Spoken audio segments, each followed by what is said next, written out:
Hello, everybody. This is Jimmy Hitchcock. Jimmy Hitchcock podcast called Post, P-O-A-S-T, The Real Truth. Post the real truth out there. Stop lying. First of all, I'd like to say to Derek Roberts, sorry that you have to go through all that you've gone through in Newland, North Carolina. You had a big situation, a hurricane came through.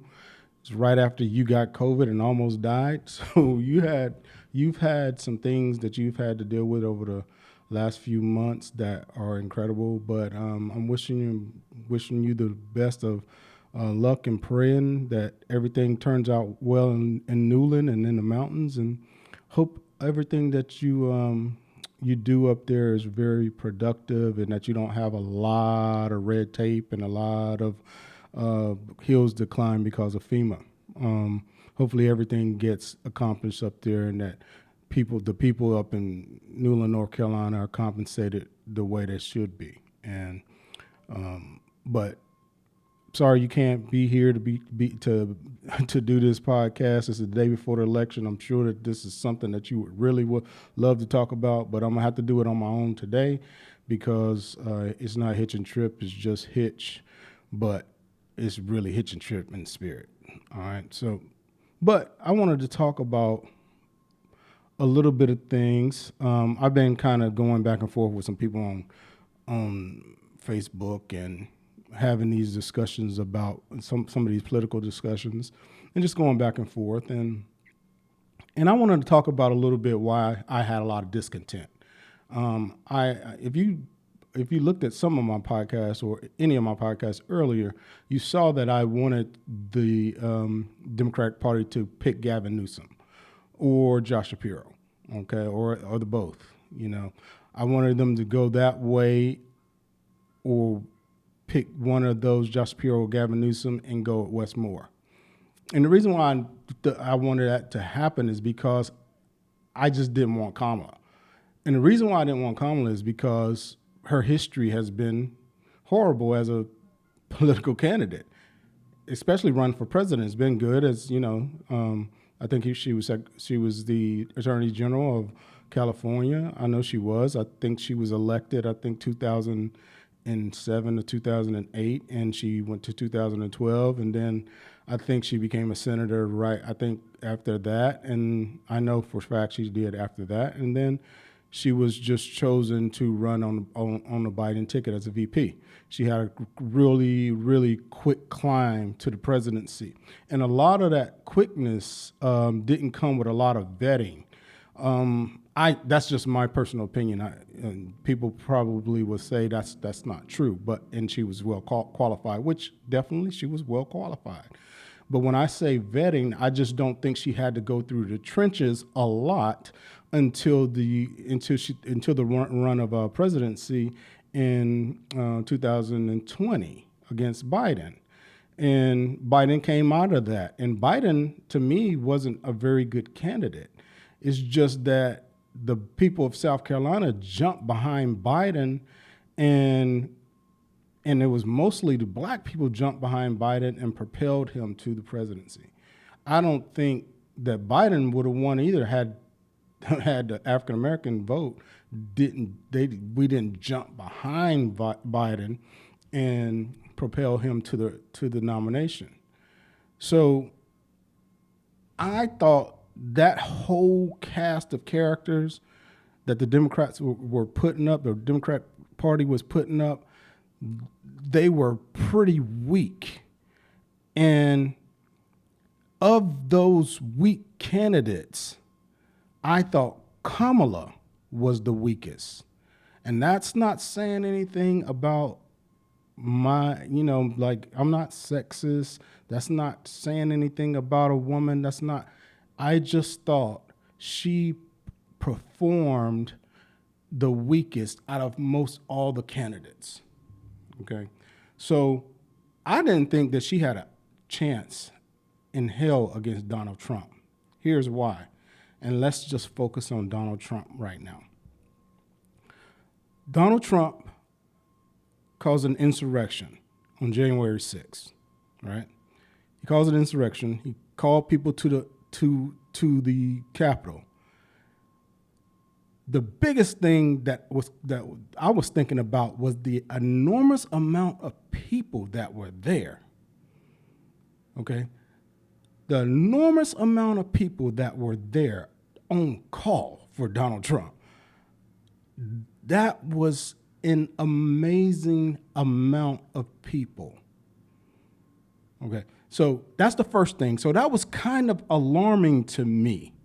I was so just kind of frustrated, and I started seeing it early on. I had paid attention to it early on because I knew he called the march, and I wanted to see if actually they did anything. Like, I thought they was going to go down there and bum rush and overturn an election. So I felt as if something was going to happen. So I was doing some commentary on Facebook at the time saying this is an insurrection and calling, kind of picking on it and things like that because, they were rioting, so-called rioting or whatever. So, but in the back of my mind, I've always considered or thought that was an amazing size audience, for lack of a better term, that showed up to support Donald Trump. Once he lost, I thought that people would fall off. I thought that people would start looking at him, and once he started saying that it was rigged and people, they stole the election, I thought people would just fall off and say, man, this guy is a little bit nuts. I mean, I voted for him. I thought he was good, and I knew that he had a little bit of nutso qualities in him, but I was still going to vote for him. So let's just think about that. So he caused this insurrection. All these Republicans come out against him and talk about him and say bad things about him and come in line and say, oh, Donald Trump is done. I'll never deal with Donald Trump ever again in my life. I'm blah, blah, blah. I'm never going to. He's a chump. He's this, he's that. All the name calling, all the things that they said about him. Okay. Donald Trump just kind of goes off and says, well, I should have maybe called him in sooner or told him sooner to go home sooner. But, he just basically didn't say anything. He didn't apologize. He didn't do anything. So I said to myself, politically, this guy's dead, right? So when they started the whole process of sending him down the whole judicial system road, I was thinking, oh, this guy's going to jail. This guy's going to go to jail, or he's going to be slapped with those felonies and not going to be able to run for president. So this is what I was thinking.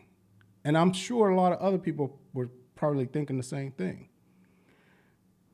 But when it didn't happen, and when he started to raise more money, and when he started to come back and be in the picture, that was amazing in and of itself.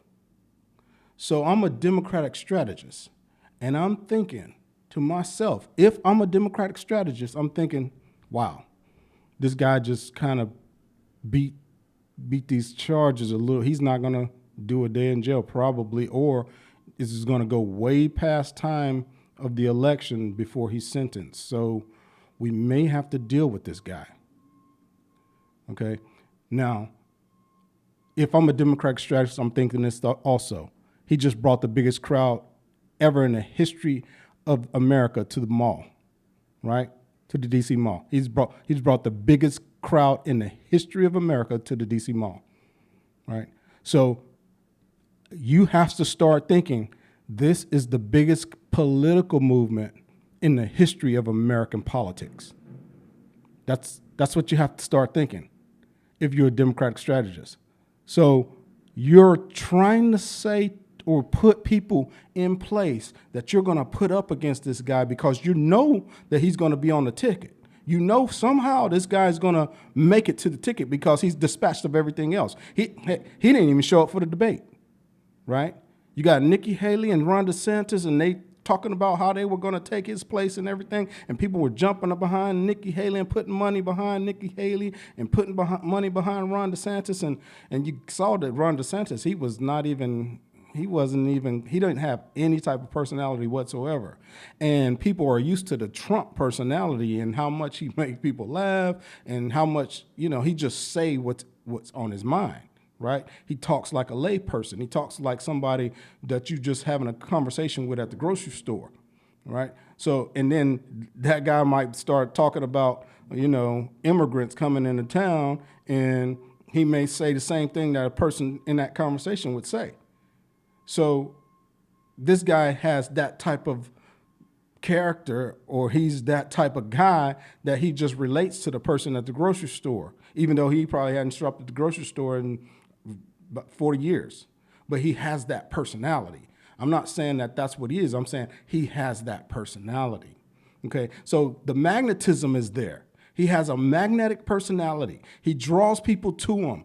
People love this guy, right? He, again, has created the biggest political movement in the history of America. Okay. Obama created a big one too. I love Obama. I love him to death, right? But Trump is 1A, Obama is 1B, right? So, and there was a small time that Martin Luther King and, that civil rights movement, it created a big crowd on the mall, but it was not close to Donald Trump's crowd, if you're just being honest, right? So now, again, I'm going back to being a Democratic strategist. Okay, let me tell you about this. I played football before, okay? I was a pro football player, right? And when I was a pro football player, what I pride myself in studying my opponent. Studying my opponent was the biggest thing that I was able to do to keep myself in the league. I have no ACLs in my knees, and I should have probably played maybe a couple years, if that, or not play at all. But I had good quickness. I was a great athlete, and I was very smart in studying my opponent, right? So if I had somebody that I was gonna, I thought was a juggernaut or somebody that I couldn't deal with, I would, first of all, I would think about what his weaknesses were, right? So what are his weaknesses? What do I attack him?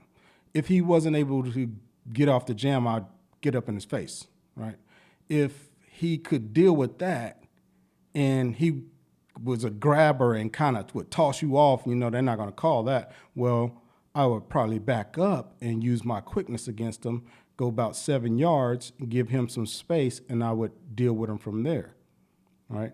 So I would study the opponents in ways that would try to give me the advantage. But if the opponent was somebody like a Randy Moss, Steve Smith, or somebody that was just phenomenal at all aspects of being a wide receiver, then, and I knew that I was overmatched, I would just play and pray. I would play and pray. And what are my prayers? The prayers are, I hope that these guys that are helping me have the game of their lives so that my job can be much easier, right? So other people have to come to your rescue to help you out in this battle with this juggernaut. So you don't want to alienate these people. You don't want to alienate anybody on your team. You want to make sure you bring them coffee. You want to bring the linebackers coffee and donuts, and you want to bring the D-line coffee and donuts. You want to be extra nice to them because you need them, right? And you need them to show up on that Sunday.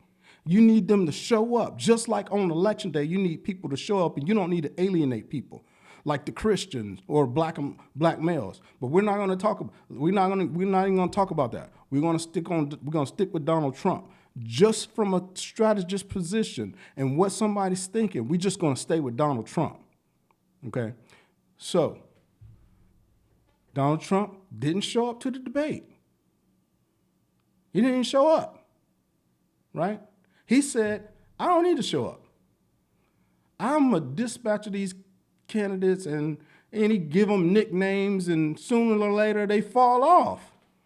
Somehow they fall off. Okay, so that's another alarming thing that would have been in my head if I was Democratic strategist for Kamala or anybody, Joe Biden or whatever, right? Then they call for a debate. He has a debate with Biden. They don't hardly even talk about his felonies. They don't say, nothing comes up about him in having these judicial issues. If it did, he just flicked it away, right? So, and then Biden came in with all of his problems. So we're paying more attention to Biden and his problems than we are Trump. This dude has some type of magic formula. I don't know how he gets away with these things and through these things, but he does. And everybody knows he does, and he's done it. This is third time running, so you know he gets away with a lot of things, and a lot of things just disappear. But I don't know how he makes them disappear, but some things just disappear. Okay, so now I'm still the Democratic strategist, and I'm thinking, boy, this guy is resilient. Like, I'm gonna have to put up the biggest and the best possible against this juggernaut, because this is a crazy situation, a crazy movement. We're going to have some incredible energy. We're going to have to bring incredible energy, and we're going to have to bring people in droves to defeat this guy, because his support is going to show up in droves. And you know what? I feel like, because this is what happened, I feel like some of the Democratic people, some of the base is maybe falling off. There's a war in Gaza, and then there's a lot of inflation. So, oh man, I need to find the best candidate. I need to get the best candidate that I could get to face this guy, so that we can take this guy down and he can be done forever. Okay? That's how I'm thinking as a Democratic strategist, right? So, okay, I'm thinking that, all right? Biden gets up there, he gets washed out, and you replace him. You just put up a little charade, knowing that Biden wasn't going to be there anyway. So you put up a little charade, but we're not going to talk about that. We're talking about Donald Trump. Okay? Then you get rid of Biden, and then you install the person that you've had in your mind the entire time that was going to take down Donald Trump. Kamala Harris. Okay? So, not long after that debate situation, Trump gets shot. Trump gets shot. It's an assassination tip on Trump. Okay? He gets shot in the ear, goes down, comes back up with a fist in the air, saying, fight, fight, fight. Okay? A lot of you guys didn't think it was real. I did. I did. I thought it was real. But a lot of people didn't think it was real. Everybody was like, oh, that was just staged. Da, da, da, da. I didn't think so. And it's a lot of reasons why I didn't think so, and I might talk about that on the next podcast that I do, if hopefully Tripp's able to do it, but if he's not, okay. But I'll talk about it on the next podcast. I thought it was real. One of the reasons why I thought it was real, because he had blood coming off his ear. People were saying, oh, when he went down, he came back up, and they put some stuff on his ear, and da-da-da-da. I don't think so, right? Because people died, right? So one guy died. So I respected it, and I took it as if it was a real situation. Now, you got this locomotive coming down the tracks. All of these situations, he's just barreling right through them. He's like a bull. He's knocking everything down that's coming in his way. All right? He's knocking down everything, knocking down the felonies, knocking down everything, raising more money. He's as he's coming along, there's more and more people joining his train. It's a big locomotive coming. And you choose Kamala Harris as the person that's going to take him down. So this has been my problem all along. You wanted to lose. And why did you want to lose? It's a couple of reasons why I think so.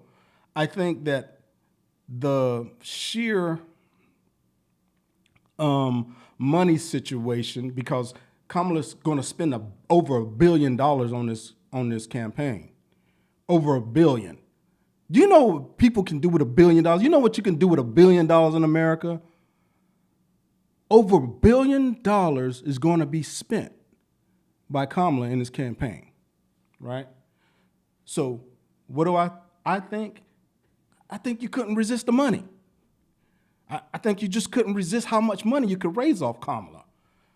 You was going to raise it left and right. You was going to raise it by the women. You was going to raise it by the black folk, right? Because Kamala's black. So that's why you couldn't do it. You couldn't do it. You had to choose Kamala because you wanted to raise the most money that you could raise. You weren't thinking about winning. You was thinking about that money, right? So now I think, and it's Monday. I could be wrong. If I'm wrong, you probably won't ever see this. But if I'm right, Kamala loses big. She loses big. And I'm sure her internal polling is telling her that she's going to get shellacked, because you can tell she's got low energy and she was repeating all these same things that y'all told her to repeat and say in the campaign. She don't have an authentic bone in her body.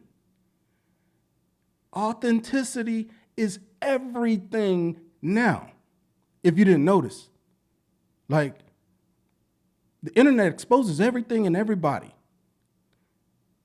If you bring up a fake, people gonna expose them as a fake. And one thing Donald Trump is not is fake.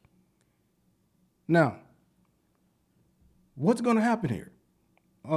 She gets slack, and I think that Donald Trump wins popular vote for the first time in 20 years.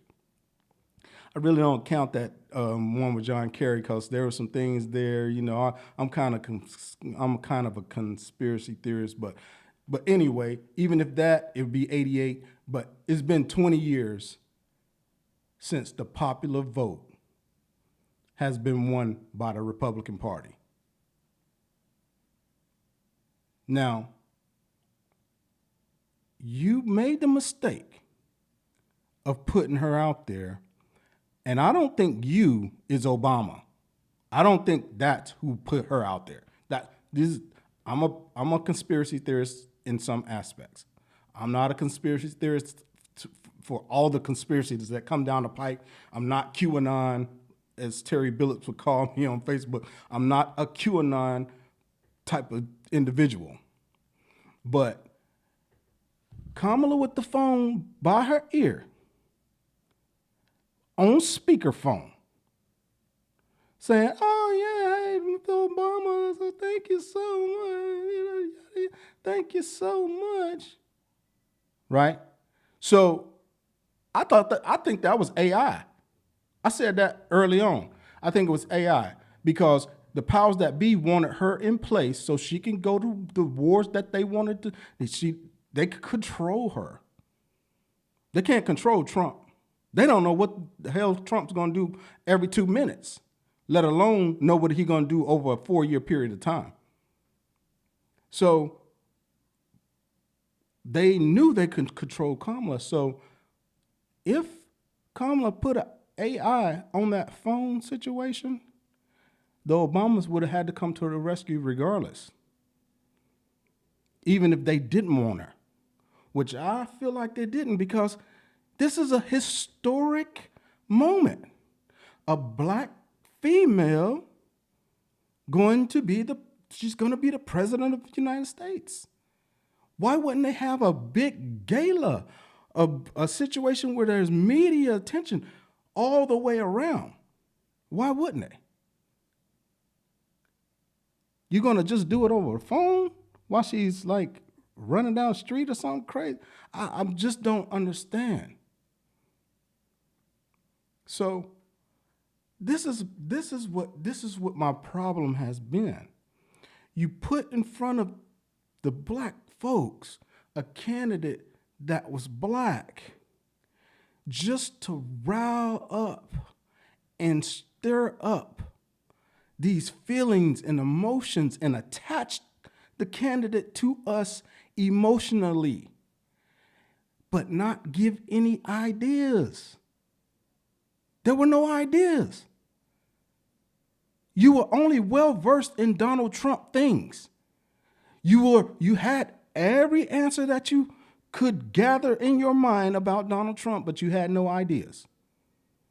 And that's the first thing that you should have done, Democratic strategist, whoever you are.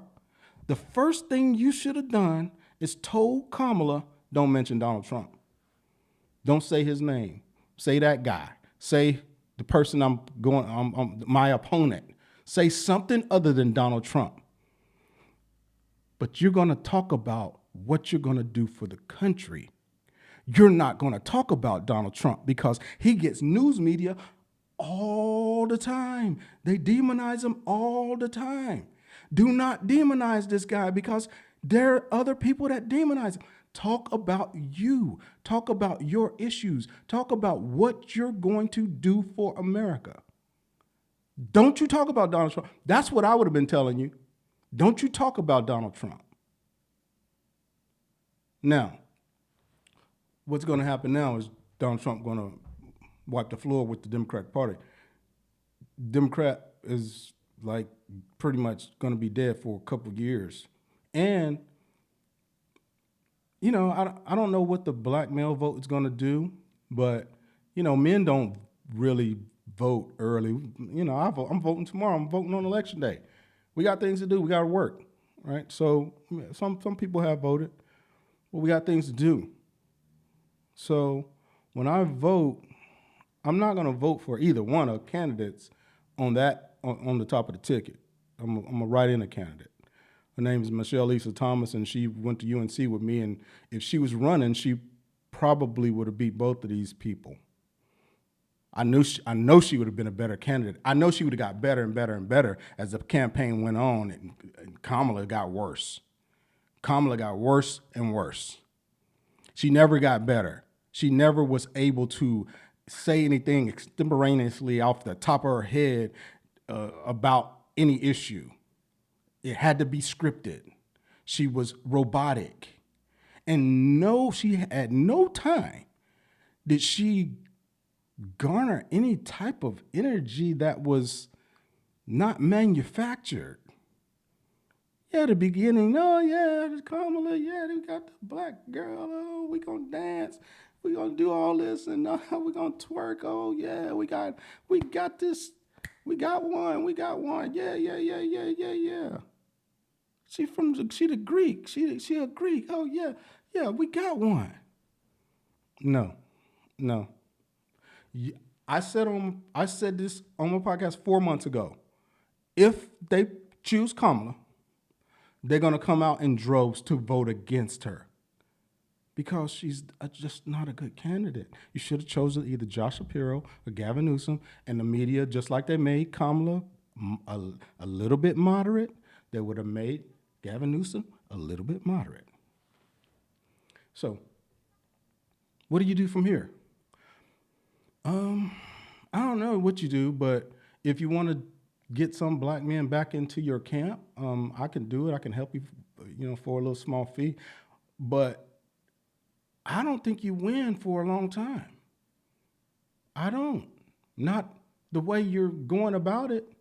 I think you got to look at yourself and do an audit to kind of dig out what the problems were.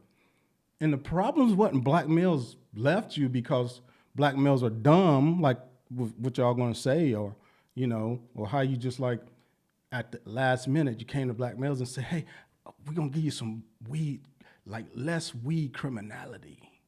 We're going to give you less weed criminality. And we're going to give you, put some money in your pocket. Put $20,000 in your pocket. Yeah. Yeah, that's what we're going to do. We're going to take care of you because we know you like money and we know you like weed. Right? It ain't like we got values. Like we don't value things like family and being able to feed them. We don't. We, we just like weed. Like big old social media joke. Black men don't take care of their families. Yeah, yeah. Black men don't take care of their family. Black men don't take care of the kids. Those jokes, you believe them. I think because you didn't. I didn't find one speech or one inkling of a sentence that had black male in it until Obama messed up. There was not one sentence.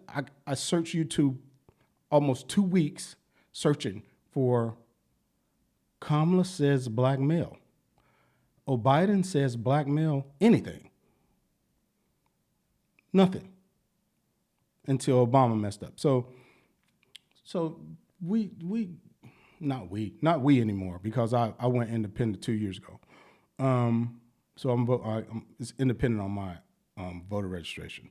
I'm not Democrat. I probably never will be again, you know. But